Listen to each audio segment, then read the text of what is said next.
8.000 surat yang dikirim ke KPK per tahun itu surat itu dari orang-orang paling dekat dari dia loh. Oh iya, ada juga istrinya kok ngirim, kan selalu biasa yang kayak begitu. Jadi laporan-laporan itu iya, dari orang dekat. per hari ini, tahun depan kita harus mulai proses pemilu 2027. Per hari ini saya nggak lihat nih kemajuan undang-undang pemilu kita belum ada terlihat. Kayaknya mereka last minute mau bikin manuver kayaknya. Pantas modusnya selalu sama ya. Yes, nggak jauh dari situ, pengadaan barang, pemerasan, perizinan, promosi.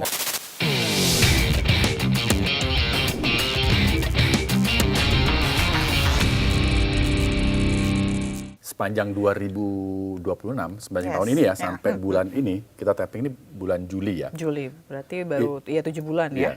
Itu sudah ada 11 kepala daerah yang kena OTT. Gitu. Wow.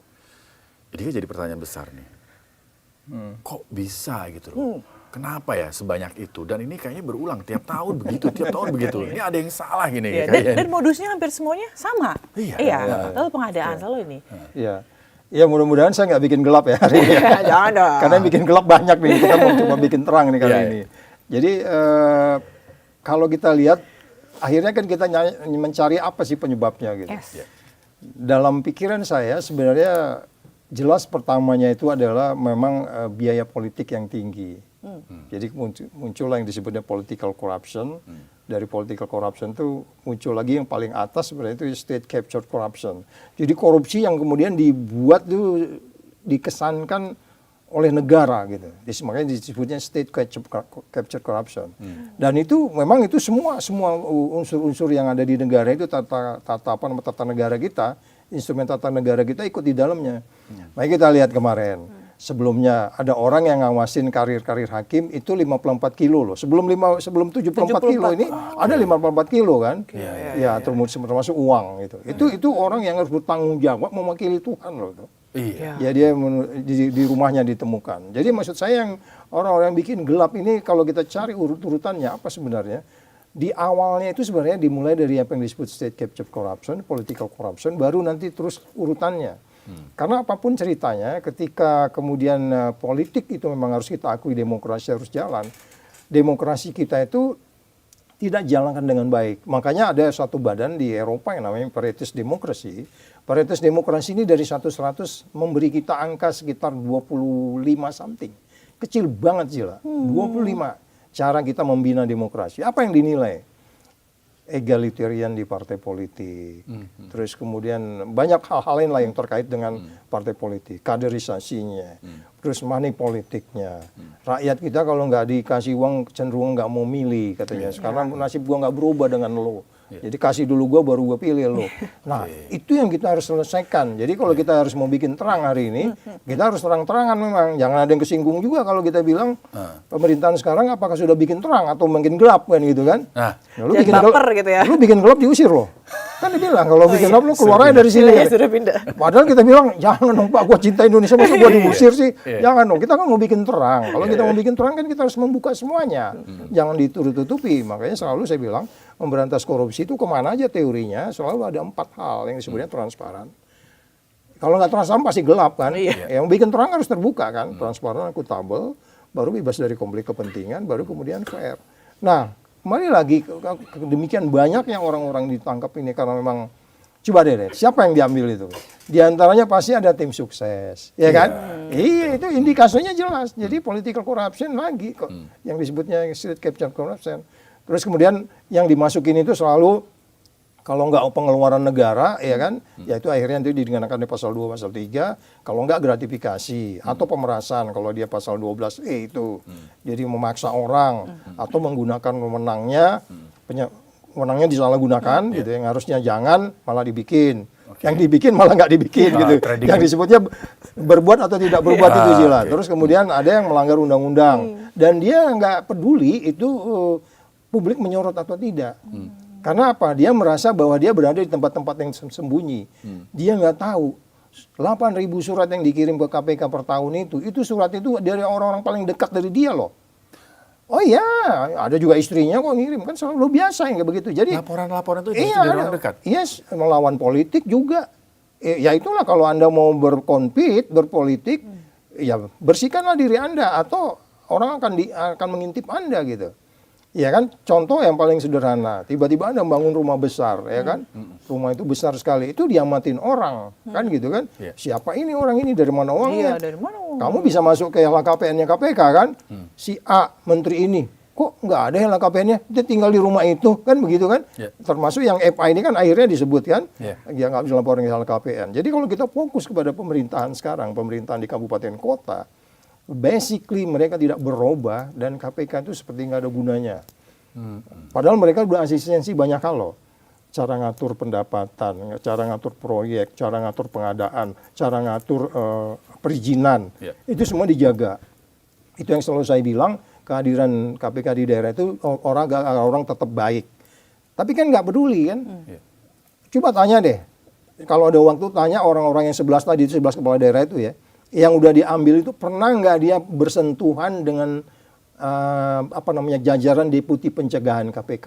Pasti dia bilang pernah. Paling nggak akan ketemu pimpinan, tapi ketemu staf yang dikirim oleh KPK ke daerah. Apa problem Pak? Begitu dia bilang hana problem, tapi problem banyak. Ya, jadi itu maksud saya, bukan mereka nggak tersentuh di pencegahan itu agar orang yang tetap baik ini. Tapi ketika transaksi sudah terjadi, kan ya itulah transaksional itu. Hukum ekonominya adalah, ya dia harus meminta. Ngasih 10, masa gue jadi nerimanya jadi 5, ya mintanya gue 20 dong. Ya, ada kaitan nilai tukar juga kan. Iya. Tapi kalau dilihat tadi kan disebutin sama Pak Saud soal ada money politik yang ya lo pilih gue dapat duit biar gue pilih lo gitu kan. Nah, tapi kalau misalnya kita lihat dari proses pemilihan begitu ya, ada selain ada ke pemilihnya, tapi ini juga ada ke partainya atau pencalonannya begitu. Nah, kalau dari survei ya atau dari pengalamannya Pak Saud selama ini menangani kasus korupsi kepala daerah, yang bikin berat itu pada saat bagi-bagi duitnya, apakah pada saat pencalonannya atau seperti apa? Ya pertama kan ketika kita ingin menang kan tentu kita akan mengundang semua resource kan. Iya kan, teorinya resource based view disebutnya itu kan. Kan kita kalau mau menang pertempuran itu kan harus ada resource. Resource terlebih utamanya SDM, ya kan? Itu yang saya bilang dulu, bukan saya, KPK waktu itu berpikiran bila perlu semua partai politik hanya boleh di TV ngomongnya 15 menit per partai gitu, misalnya. Atau bannernya itu nggak boleh segede Senayan gitu. Bannernya hanya boleh segede koran gitu kan. Itu batasan-batasan itu kan itu bikin biaya ekonomi tinggi kan. Ya ketika kemudian kita resource-nya terbatas, uangnya terbatas, orangnya terbatas, pengetahuan terbatas, jaringan terbatas. Ini kan mau dikembangin nih semua nih. Uang, orang, barang, jaringan ini kan mau dikembangkan. Kan kita harus masuk sampai kecamatan di bawah kan, sampai ke desa-desa kan. Kalau dia umpamanya katakanlah baik itu presiden maupun gubernur maupun wali kota lah dan seterusnya. Dia kan harus masuk ke tempat yang paling sempit di mana orang punya hak suara di sana. Nah, bagaimana menggapai ini semua kalau resource-nya terbatas? Nah, muncullah Bohir ya kan. Muncullah teman-teman. Gua ini loh ya, Bohir ini udah kebayang nih. Oh, sono tuh gua gali lumayan tuh galian C tuh katanya ada emasnya tuh di bawah tuh kan begitu kan. Ya, muncullah istilah oligark itu gitu. Nah, jadi sekali lagi ketika kemudian pertanyaan tadi Mbak Zila tadi pertanyaannya siapa yang harus bertanggung jawab ya dari awalnya dulu memang itu yang saya bilang selama undang-undang pemilu kita belum menjelaskan atau mengatur pasal yang mengatakan dilarang memberi dan menerima dengan penjelasan yang jelas karena ada kejadian gini loh. Di beberapa kasus itu, yang memberi itu bukan tim sukses. Orang lain. Dia nggak dihukum, karena dia bukan tim sukses katanya. Emangnya Mas Riksi mesti tercantum di dalam tim sukses, namanya masuk tim sukses si A gitu. Enggak juga kan, kamu bisa aja dari orang kan, dari mana kasih. Yang penting dipilih, kita yakinkan.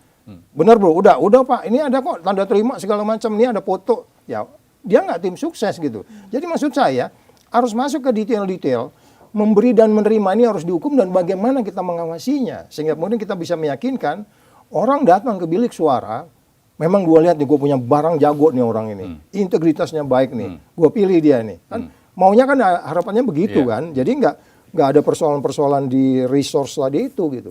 Jadi sekali lagi, bagaimana kita bisa menciptakan undang-undang itu? Per hari ini, tahun depan kita harus mulai proses pemilu 2027. Per hari ini saya nggak lihat nih kemajuan undang-undang pemilu kita belum ada terlihat. Kayaknya mereka last minute mau bikin manuver kayaknya. Nah ini yang berbahaya. Sehingga partai-partai politik yang benar-benar berintegritas, sayangnya nggak fair lah bro. Gue pingin mau partai politik ini integritas, dibangun dengan baik. Yang lain karena kemudian punya network dan kemudian nggak punya malu yang gitu, itu kan nggak bisa kayak gitu. Kita kan ada orang malu nyuap. Ada loh, saya ketemu satu calon, dia itu memang idenya banyak banget. Dan dia punya capability, dia punya pengalaman, punya track record. Dia punya resource, dan aku yakin dia nggak akan korup. Dia punya usaha juga gitu. Tapi nggak dipilih orang rakyat, karena rakyatnya nggak dikasih uang gitu loh. Nah, ya, dan kemudian dia kalah memang. Karena dalam hati dia, enggak, saya kalau nyuap saya nggak mau katanya. Tapi orang bilang, nggak bisa dong Pak, Bapak harus kasih gua minimal kita motong kambing kayak malam-malam atau camping di mana kayak gitu. Ini yang mungkin ke depan, saya bilang undang-undang pemilunya harus diperbaiki. Kalau itu belum diperbaiki, Mas Rizky, lu boleh percaya, nanti tahun berapa gitu gue udah nggak ada nih. Ya kan, Zila udah punya cucu nih. Kan. Kejadian yang sama masih terjadi nih. Kameramen udah ganti semua nih, udah ganti semua. Ya, TV-nya mungkin udah ganti nama nih ya. Ya kan, studionya udah pindah gitu. Kejadian juga. Pantas modusnya selalu sama ya? Yes, nggak jauh dari situ, pengadaan barang, pemerasan, perizinan, promosi. Ya mau kepala dinas dimain-mainin kayak gitu kan. Terus kemudian nggak peduli kadang-kadang uang bangun sekolah juga diembat juga sama dia kan.